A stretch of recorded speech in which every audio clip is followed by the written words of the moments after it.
While most people think about transferring their 401k after they leave a job, it's actually something you might be able to do while you're still in that job, and doing so could offer some attractive asset options. Typically, employees move money out of a 401k and into other retirement accounts, like IRAs, after quitting a job, losing a job, or retiring.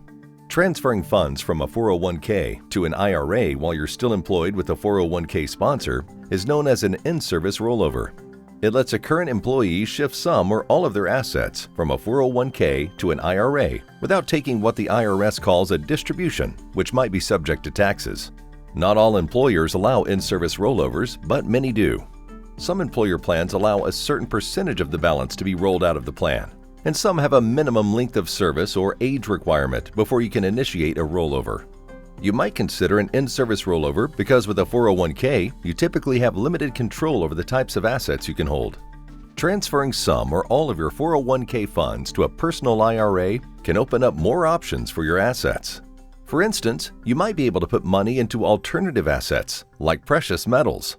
Furthermore, an in-service rollover enables your personal financial advisor to provide more hands-on help, since at least some of your assets are in an IRA that you control and not a 401k that comes with strings attached.